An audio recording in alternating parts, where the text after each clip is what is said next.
Our guest speaker this morning is Dr. Stephen J. Miller. He's an ordained minister in the Disciples of Christ Church.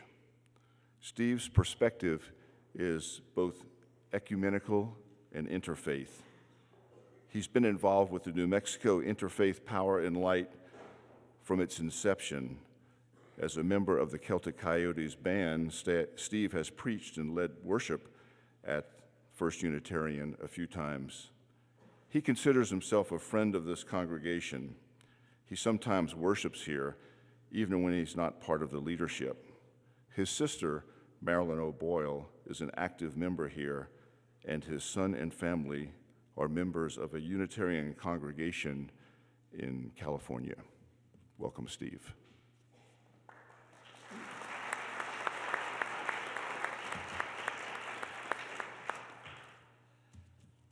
I got to get over Come Together. That's amazing. A guitar's not supposed to be able to make that kind of music. You know, that's so when I pick up mine, you can just pay attention to the lyrics and, you know, which Doug thinks I'm going to forget anyway.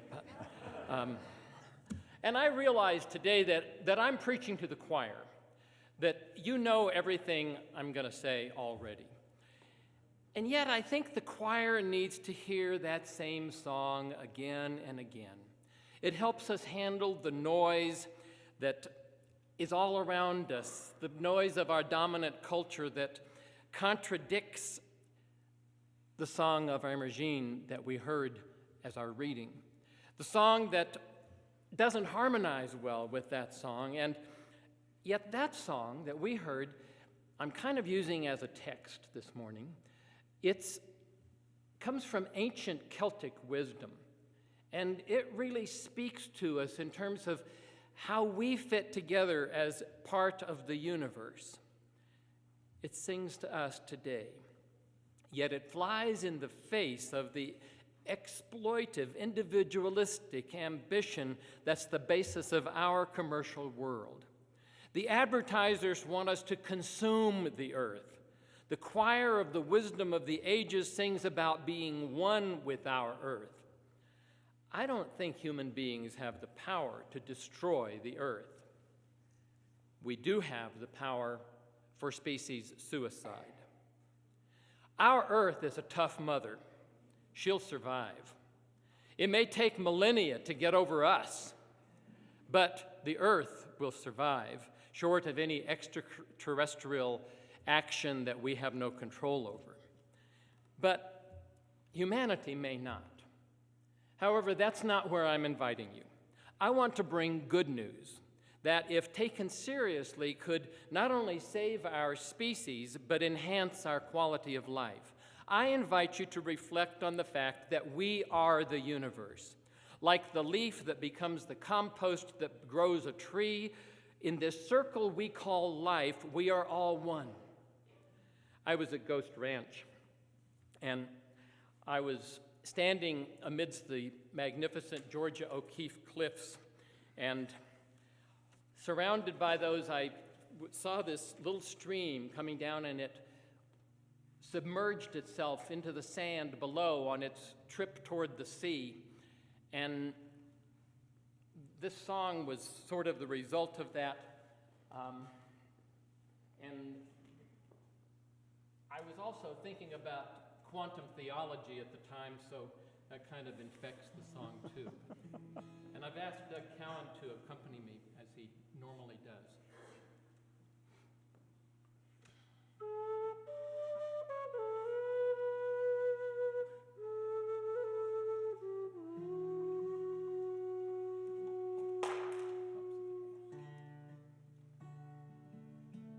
I am the water flowing to the sea. More than any droplet in the process, I see me. I am the ocean misting to the sky. Each atom of creation connects me, it is I. I am the desert, thirsting for some rain. Now I see great beauty in the contours of my pain. In the primordial womb of the universe, I look beyond myself and I see me. Every quark of my being is here in creation, from Big Bang to whatever will be. I am the wonder of the universe around. Each moment of creation connects me, I am found.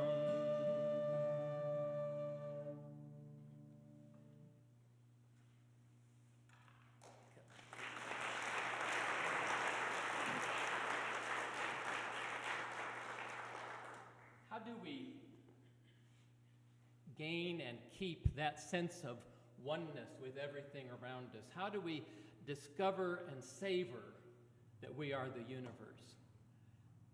Irish poet John O'Donoghue talks of the landscapes of Ireland and the landscapes of even within ourselves, and how we connect our own landscape within to the landscape around.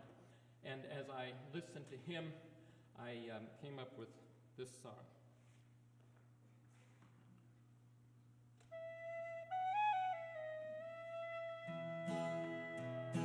The hills and dales of Scotland and of Ireland too, the red cliffs of Navajo land and the white cliffs of Albuquerque, the waterfalls of the Amazon or the great Zambezi, water rushing furiously or flowing easily, the elephant in the jungle and the tortoise in the heat, the park around the corner and the flower through concrete, starry nights and sunny days and clouds across the plain.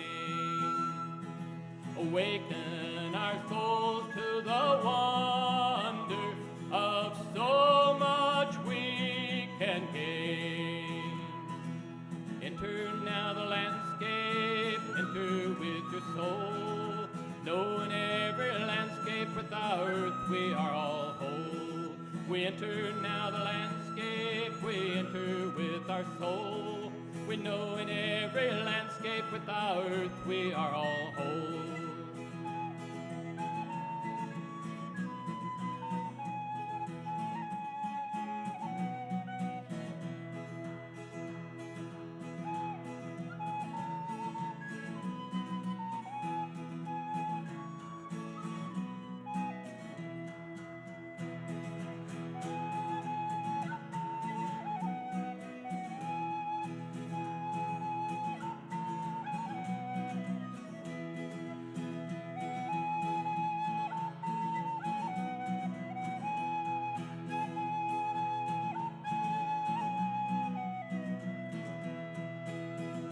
May the soul of the landscape and the landscape of the soul be known to come together to make creation whole.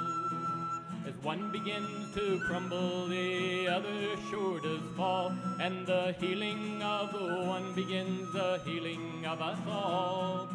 May we know a landscape in the soul of Mother Earth. May Mother Earth inform us and tell us of our worth. May we celebrate our oneness before it is too late. May we know we are connected with a universe so great. Enter now the landscape, enter with your soul. Knowing every landscape with our earth we are all whole. We enter now the landscape, we enter with our soul. We know in every landscape with our earth we are all whole. Enter now the landscape, enter with your soul. Know in every landscape with with the earth, we are all whole. We enter now the landscape, we enter with our soul. We know in every landscape with the earth, we are all whole.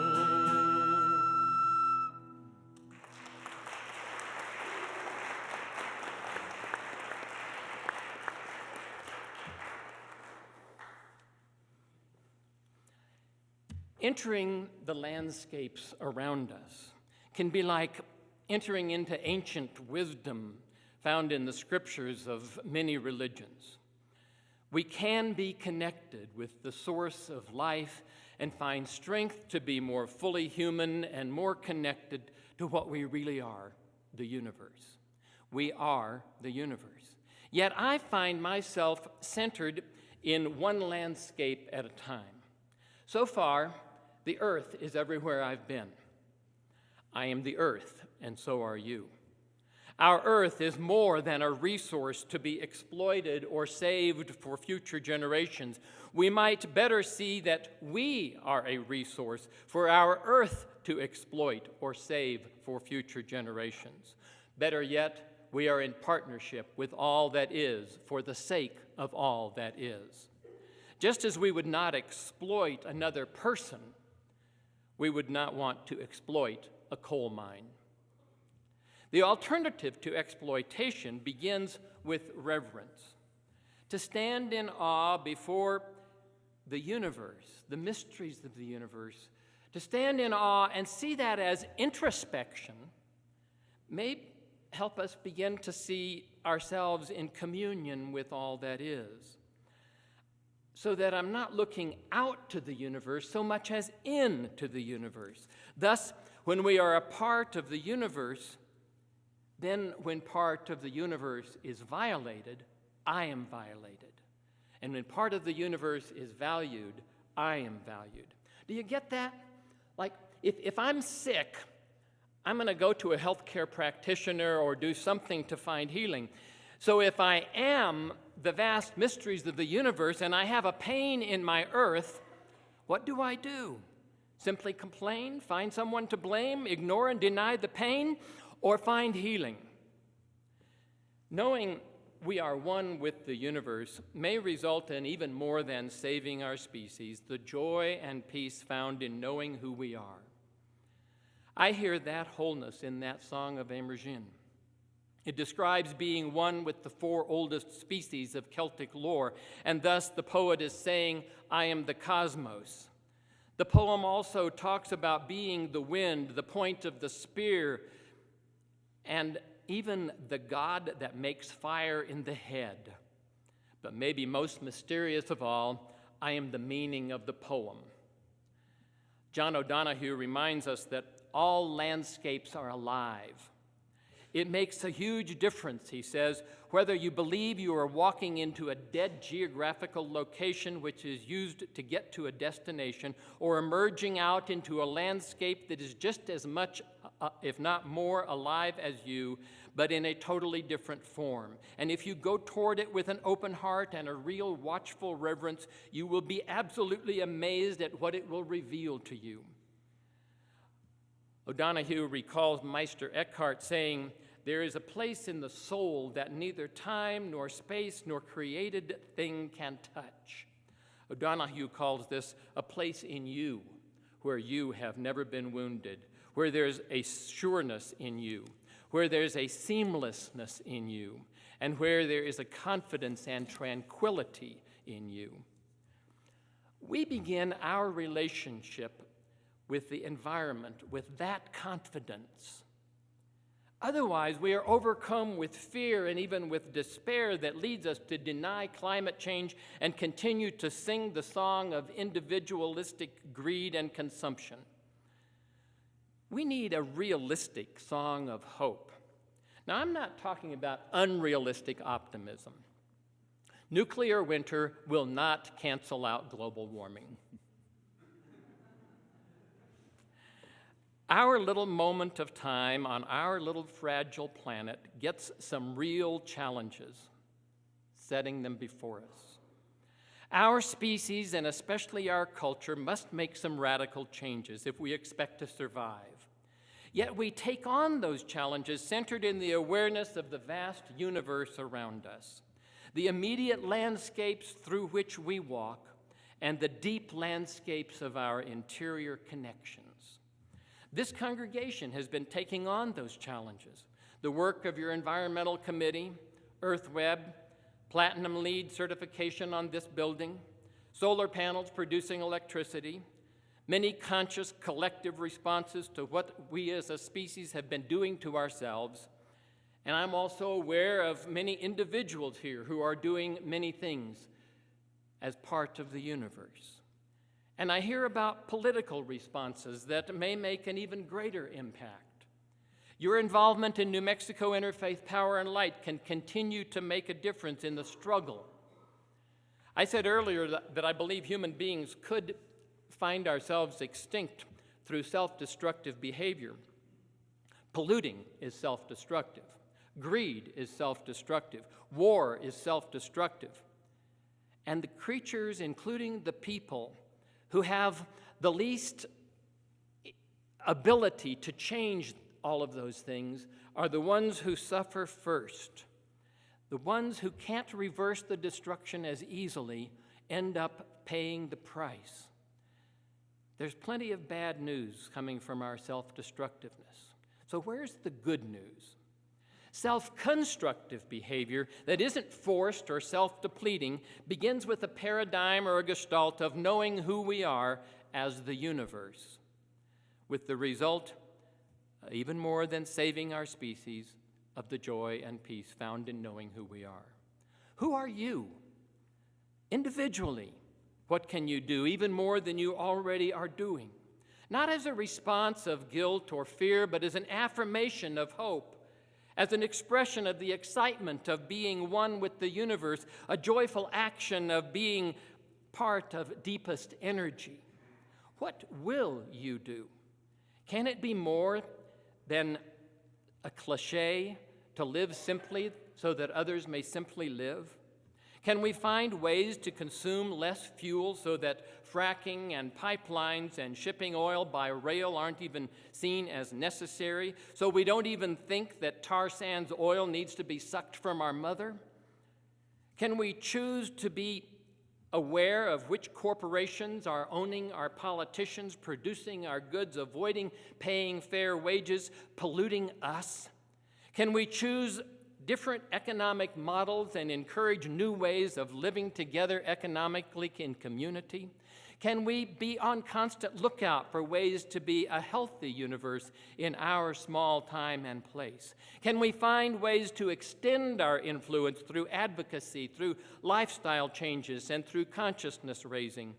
For me to do any of this, I need to know that I'm not alone. I need to be centered in the awareness that we are in this together as a universe. I need to be conscious of the life of the landscapes all around me. I need to be connected with the primordial womb of the universe so that I can simply be. If I know who I can be, then I can do. My doing extends from my being.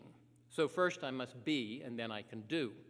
But I do find that sometimes I need to take some action. And even when I don't feel it, I act on it, and then I begin to become that.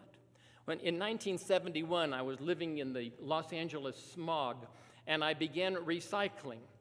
Partially, it was a response to Scripture and to social causes, but gradually it began to change the way I felt about myself and about my environment. And I've always had some sense of connection with the environment, but at that time, it began to move in a direction of more and more oneness. It's taken a long time for that spiral of doing and being and being and doing before I can get to where I am today, and I hope that today isn't as far as I get.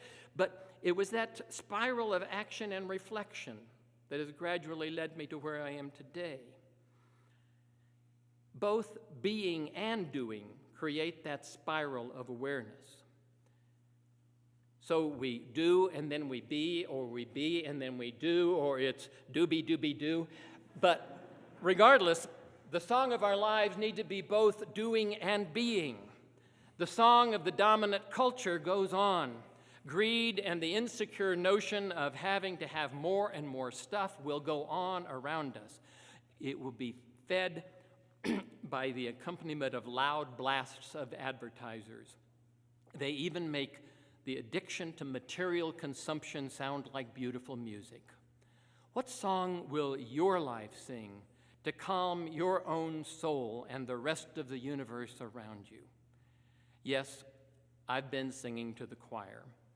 I hope your song will be louder and clearer in the days of our lives to come.